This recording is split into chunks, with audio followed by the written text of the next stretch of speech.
많이 긴 빠지셨죠? 냉정하게 그래요. 맞습니다. 이정우가 5월 많이 부진했고 현재도 부진한 상황입니다. 이정우가 프로 데뷔를 한 이후에 5월 말까지 2할 7푼대를 기록해 본 적이 아예 없습니다. 거기다 5월의 성적은 총 25경기 출전해서 타율 2할 2푼 4리, 3홈런 13타점. 이 기간 동안 출루율과 장타율을 합한 OPS도 0.614에 그치고 있습니다. 이정우는 지난 시즌에도 5월에 부상으로 최악의 시즌을 보내게 되었는데 이정우에게 진짜 5월은 악몽 같은 달이네요. 네. 덩달아서 고래에게도 5월은 참 그렇습니다. 생일까지 있는 달인데 어째 이런다니. 네. 이정우의 시즌 타율은 2할 7푼 6리까지 떨어졌습니다. OPS 또한 0.770으로 하락하면서 8할도 무너져 버렸습니다. 그런데 위로가 되진 않겠지만 한 가지 전해드리고 싶은 건 메이저리그에서 역사상 최고의 계약을 완성한 후안 소토라는 타자가 있습니다. 뉴욕 양키스에서 뉴욕 매치로 팀을 옮기면서 15년 총액 7억 6,500만 달러라는 미친 계약을 한 선수가 있습니다. 오타니처럼 뭐 투타 경험도 아닙니다. 그냥 순수한 타자로서만 이 계약을 따냈습니다. 홈런왕을 한 적도 없고 타격왕을 한 적도 없고 최다 안타를 친 적도 없는데 모든 부문에서 상위권 타자 정도인 이 타자에게 뉴욕 매치가 미친 돈을 주기로 한 것입니다. 그만큼 뭐 대단한 타자이기 때문에 모험을 건 거겠죠. 그런데 후안 소토가 현재까지 타율 2할 3푼, 실화입니다. 안타 47개입니다. 뉴욕 매치가 1위를 달리고 있어서 망정이지 끔찍한 시즌을 보내고 있는 중입니다. 그럼에도 매치는 후안 소토에 대한 믿음이 전혀 흔들림도 없습니다. 상위 타순에서 변화만 있을 뿐 팬들도 뭐 그렇고 기다리고 있습니다. 메이저리그는 3월 말부터 9월까지 162경기를 치르는 스포츠입니다.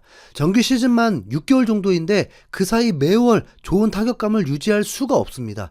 업앤타운이 뭐 있다는 거죠. 이정우는 한국에서도 한 달 동안 지금보다 더 최악의 한 달을 보냈던 적이 있습니다. 그럼에도 불구하고 매년 3할을 쳤던 선수라는 거죠. 그러니까 포기하지 말고 이정우의 부진 탈출을 응원했으면 좋겠습니다. 이정우가 부진한 이유 중에 하나는 동료들이 맥 빠지게 하는 것도 있을 것입니다. 왜 이렇게 진짜 폭폭해요? 네. 타자들이 타석에 들어오면 진짜 먼저 숨부터 막힙니다. 기대감이 드는 게 아니라 뭐 치겠어? 뭐 이런 마음만 잔뜩 들은 거죠. 그러다가 갑자기 뜬금 한 방씩 나옵니다.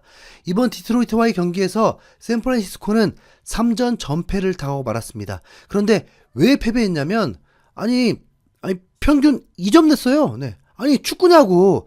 더 안타까운 건 디트로이트와 접전이었다는 겁니다. 그러니까 샌프란시스코 마운드와 수비는 뭐 괜찮은 편인 겁니다. 그래서 최근 샌프란시스코의 경기에 대해서 관심도가 뚝 떨어져 버렸죠. 야구는 호흡 하나가 굉장히 중요해요. 가만히 두고도 제대로 치는 게 힘든데 눈 깜짝할 사이에 날아오는 공을 그것도 좌우 휘어지고 솟구치고 뭐 난리도 아닌 공을 치는 게 어디 쉽겠습니까? 이정우가 이런 상황을 풀어가는 것도 새로운 경험인 상황입니다. 이정우가 현재 가장 문제가 되는 건 페스트볼에 대한 반응과 초구 반응입니다. 제가 이정우 경기들을 지켜볼 때 이정우에게 기대가 매우 컸던 건 메이저리그 빠른 볼 99마일 이상의 공도 아무 문제 없이 쳐내면서 성공 가능성이 매우 높다고 봤습니다.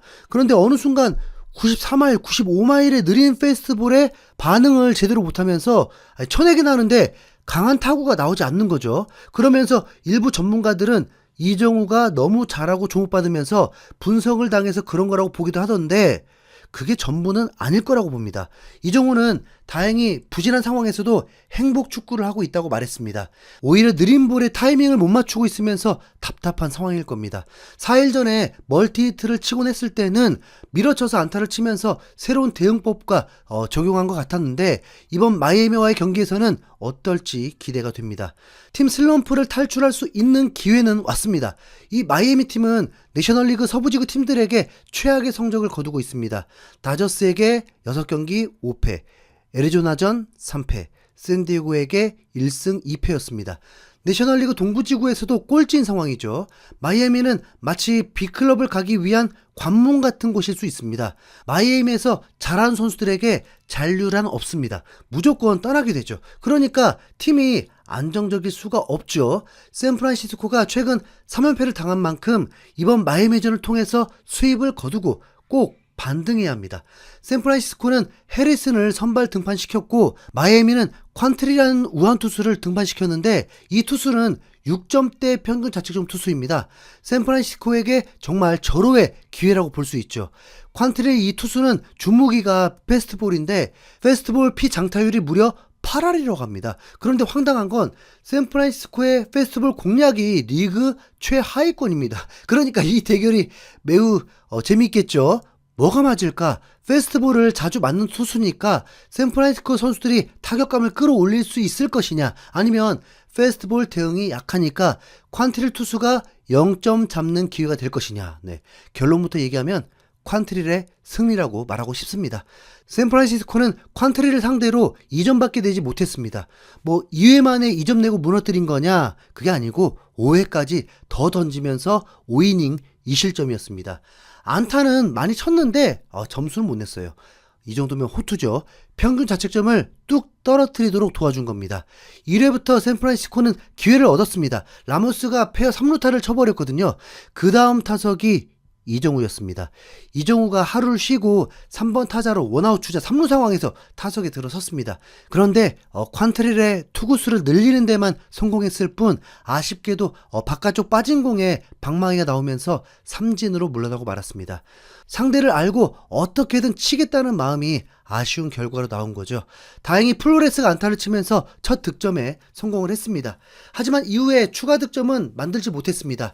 이정우는 두 번째 타석에서도 땅볼로 물러나면서 타격감이 아직 돌아오지 못했습니다. 이게 정말 아쉬우면서도 이상한 경우인데, 이정우가 메이저리그 평범한 투수들을 많이 상대했는데 오히려 그때마다 좋은 타격이 나오질 못했다는 겁니다. 에이스 투수가 나오면 안타를 치고 평범한 투수가 나오면 이상하게 좋은 타구가 안 나오고 있습니다. 네, 이번 경기에서도 마찬가지고요. 4회에 체프먼이 시원한 솔로 홈런으로 2대0까지 달아나긴 했지만 그뿐이었습니다. 이정우가 5회 세 번째 타석에서 안타가 나오고 출루에 성공도 했습니다. 그런데 그게 좀 소개하기 좀 민망한 건 빗맞은 내야볼이 퀀트릴 투수가 잡다 놓치면서 송구를 하지 못했습니다. 그래서 빠른 발 이정우가 1루에 도착했고 안타로 기록이 되었습니다. 이정우는 이후에 4호 도루까지 성공하면서 득점권 주자가 되었는데 후속 타자가 안타가 나오지 못하면서 이닝이 종료되었습니다. 이후에 마이애미는 득점 찬스가 계속 있었지만 샌프란시스코 투수들이 잘 막아내면서 선발 투수 해리스는 5이닝 무실점, 이후에 불펜 투수, 마무리 투수 도발까지 모두 무실점으로 막아내면서 연패를 탈출하게 되었습니다. 이정우는 이번 경기에서도 슬럼프에서 탈출하지 못했습니다. 5타수 1안타 1도루가 되었고 팀의 득점에도 도움이 되지 못했습니다. 그러면서 타율은 1, 2가 더 내려갔습니다. 그런데 다섯 번째 타석에서 아웃이 되었지만 나쁘지 않았습니다. 왜냐하면 96마일 초구에 반응을 하면서 강한 타구를 만들었고 단지 우익수 정면으로 날아가서 아웃이 되었습니다.